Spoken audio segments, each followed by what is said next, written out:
Anime fans அனைவருக்கும் வணக்கம். So இன்னைக்கு நம்ம சோலாண்ட் எபிசோட் 128 தாங்க பார்க்க போகிறோம். போன எபிசோடில் ஆஸ்கர் அந்த 6th சொல்றீங்க அப்படிங்கிறத எடுத்திருப்பான். அதுக்கப்புறம் அவங்களுக்குள்ள ஒரு பிரச்சனை அப்படிங்கிறது நடந்திருக்கும். அங்கே தான் முடிஞ்சிருக்கும். இப்போ இந்த எபிசோடில் பார்த்தீங்கன்னா நம்ம அகாடமில இருந்து தான் ஸ்டார்ட் பண்ணுறாங்க. அவங்க வந்து பயங்கர சோகத்தில் இருக்கா. ஸோ ஆஸ்கார் பற்றி பேசக்கூடாதுன்னு சொல்லிட்டு நம்ம அர்லாங் பயங்கரமாக கோவப்படுறாங்க. ஃப்ராண்டர் பார்க்குறாரு, சரி ஏதாவது பேசணுமேன்னு சொல்லிட்டு, இங்கே பாருமா, அவன் வந்து உனக்கு ப்ராமிஸ் பண்ணியிருக்கான்ல, கண்டிப்பாக திரும்ப வருவான், அவனை நம்பு, அவன் வந்து சக்சீட் ஆட்டி திரும்ப வருவான் அப்படிங்கிறாரு.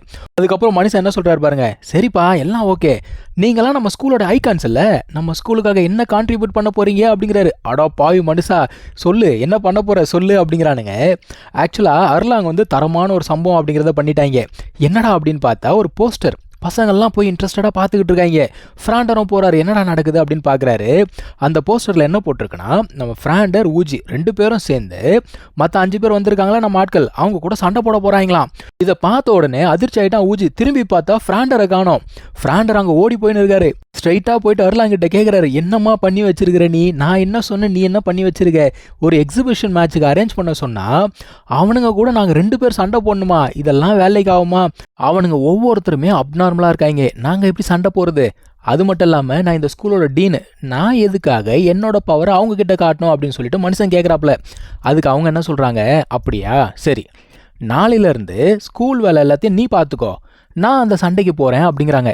ஆனால் வேலை செய்யறதுக்கும் மனுஷனுக்கு கஷ்டம், திரு முழிக்கிறாரு. அதான் அவங்க சொல்கிறாங்க, இவ்வளோ நாள் நீ வந்து சும்மாவே ஊர் சுற்றிட்டு இருந்திருக்க, இங்கே பாரு நீயும் வந்து ஸ்கூலுக்கு கான்ட்ரிபியூட் பண்ணணும், ஒழுங்கு முறையாக போய் பசங்களுக்கு ஒரு பர்ஃபார்மன்ஸை போடு அப்படிங்கிறாங்க. இவர் என்ன சொல்கிறாரு, மூபாய் அண்ட் ஜூஜிங் அவங்களுடைய ஃபியூஷன் ஸ்கில்லை நினச்சாலே பயமாக இருக்குது, இதில் பத்தாவதுக்கு மற்ற 3 பேர் பற்றி சொல்ல வேண்டிய அவசியமே கிடையாது, என்ன இப்படி இக்கல்ல மாட்டி விட்றியே அப்படிங்கிறாரு. அவங்க என்ன சொல்கிறாங்க, நீ எப்படியோ தனியாக சண்டை போட போகிறது கிடையாது, இங்கே பாரு எப்படி பார்த்தாலும் நீ என்னோட பாஸு, அப்படியெல்லாம் நான் சும்மா விட்டுற மாட்டேன், அவங்க யாருங்கிறது எனக்கும் நல்லா தெரியும், எப்படியோ நீங்கள் 2 பேர் சேர்ந்து தானே சண்டை போட போகிறீங்க அப்படின்ன உடனே இப்போ இவருக்கு தைரியம் வந்துருச்சு. ஓ 2 பேரும் சேர்ந்து சண்டை போடுறோமா, என்னதான் அந்த 5 பேர் ஸ்ட்ராங்காக இருந்தாலும் நாங்கள் 2 பேர் சேர்ந்தும் வச்சுக்கோ உஃப்னு ஊதி விட்டுருவேன் அப்படிங்கிறாரு. அவங்க என்ன சொல்கிறாங்க, இங்கே பாரு அவசரப்பட்டு அவங்கள வந்து தப்பாக கால்குலேட் பண்ணுறாத, காமன் சென்ஸ் வச்சுலாம் இவனுங்களை நம்ம ஜட்ஜ் பண்ணவே கூடாது, ஜாக்கிரதையாக இரு அப்படிங்கிறாங்க.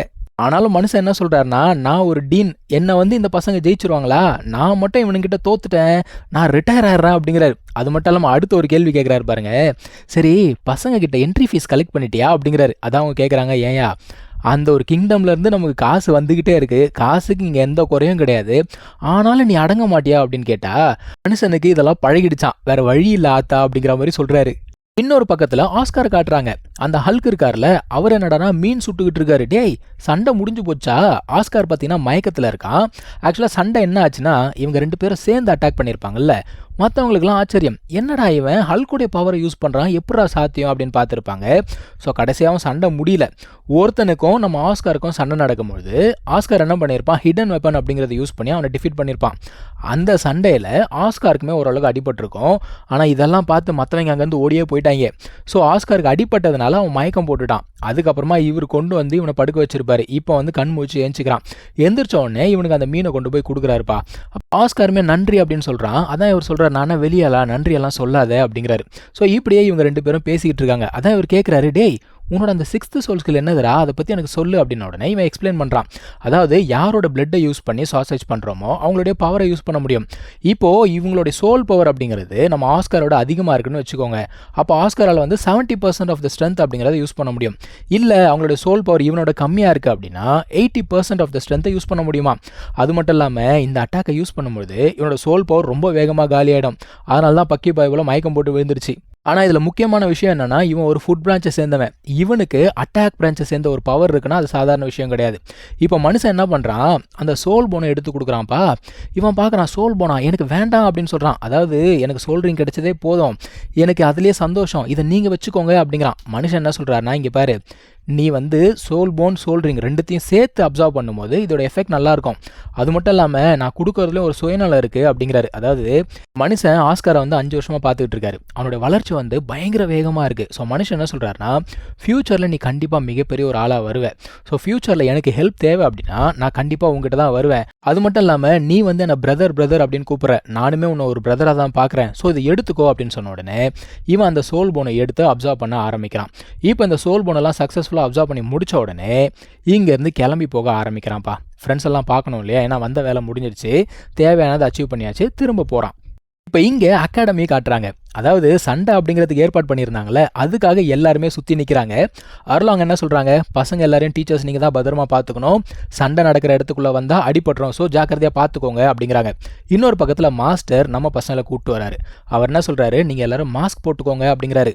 இப்போது இவங்களோட அப்பியரன்ஸு பவர் எல்லாமே மாறி போச்சு. இருந்தாலுமே எங்கே இருந்த ஆபத்து வரும் அப்படிங்கிறது சொல்ல முடியாது. ஸோ உங்கள் சேஃப்டிக்காக நீங்கள் மாஸ்க் போட்டுக்கோங்க அப்படின்னு சொல்லிட்டு கூப்பிட்டு வராருப்பா. இவங்கெல்லாம் வந்த உடனே சுற்றி இருக்கவங்கலாம் இவங்களோட ஜூனியர்ஸ் தானே, ஸோ கிரீட்டிங்ஸ் அப்படிங்கிறத சொல்கிறாங்க. ஏன்னா சீனியர்ஸ்க்கு கிரீட்டிங்ஸ் அப்படிங்கிறத சொல்லணும். இப்போ ஃப்ராண்டர் என்ன சொல்கிறாருன்னா, உங்கள் சீனியர்ஸ் வந்து 5 வருஷத்துக்கு முன்னாடி நடந்த டோர்னமெண்ட்டில் ஒரு மிகப்பெரிய பெர்ஃபார்மன்ஸ் அப்படிங்கிறது கொடுத்தாங்க. ஸோ இன்றைக்கி மேட்ச் வந்து நீங்கள் என்ஜாய் பண்ணுறதுக்காக கிடையாது, நம்ம ஸ்கூல்லேருந்து கிராஜுவேட் ஆன ஒருத்தருடைய பவர் எப்படி இருக்குன்றதை நீங்கள் தெரிஞ்சுக்கணும். அதுக்காக தான் இந்த ஒரு சண்டை. ஸோ உங்கள் சீனியர்ஸோட பவரை பாருங்கள் அப்படின்னு சொன்ன உடனே அவங்க எல்லாருமே என்ன பண்ணுறாங்கன்னா பவரை பண்ண ஆரம்பிக்கிறாங்க. அவங்களுடைய லெவல் என்ன, அவங்களோட ஸ்கில் என்ன, அவங்களுடைய மார்ஷல் சோல் என்ன அப்படின்னு சொல்லிட்டு இன்ஃபார்ம் பண்ணுறாங்க. இப்போது ஊஜி கேட்குறாரு, நம்ம எப்படி சண்டை போகிறது, அவங்கக்கிட்ட வந்து கொஞ்சம் பொறுமையாக பார்த்து சண்டை போடலாமா அப்படிங்கிறப்போ மனுஷன் கேட்குறாரு, முதல்ல தங்சான் அகாடமிக்குள்ளே வந்தான்ல அப்போ நடந்ததை மறந்துட்டியா அப்படிங்கிறாரு. மனுஷன் திருன்னு முழிக்கிறான். இந்த பேர் எவ்வளோ தேவையோ அந்த அளவுக்கு சண்டை போடு, அவங்களெல்லாம் சாதாரணமாக எடை போட்டுறாத, நீ என்ன பண்ணு கீழே இருந்து இவங்களெல்லாம் பார்த்துக்கோ, நான் மேலே இருந்து உன்னை சப்போர்ட் பண்ணுறேன் அப்படிங்கிறாரு. அதான் இந்த மனுஷன் சொல்கிறான், யோ என்னை கீழே வசமாக மாட்டி விட்டு நீ ஜாலியாக எஸ்கேப் ஆயிடலான்னு பார்க்குறியா அப்படிங்கிறாரு. ஆனால் ஃப்ராண்டர் என்ன சொல்கிறாரு, அப்படிலாம் கிடையாது, நீ கீழே இருந்து எவ்வளோ முடியுமோ அட்டாக் பண்ணு, மேலேருந்து உனக்கான ஃபுல் சப்போர்ட்டை நான் கொடுக்குறேன் அப்படிங்கிறாரு. இந்த மனுஷன் பார்க்குறான், ரைட்டு என்னை வச்சு சம்பவம் பண்ண போகிற ஓகேன்னு சொல்லிட்டு பயத்தெல்லாம் உள்ளுக்குள்ளே அடக்கிட்டு இவரும் பவர் அப் பண்ண ஆரம்பிக்கிறாங்க. ஸோ எல்லாருமே பவர் அப் பண்ணிட்டாங்க. இப்போ சண்டை ஆரம்பிக்க போது சண்டை எங்கே போய் முடிஞ்சது அப்படிங்கிறத நம்ம அடுத்த எபிசோடில் பார்க்கலாம். தேங்க்யூ ஸோ மச் ஃபார் வாட்சிங். Take care. பாய்.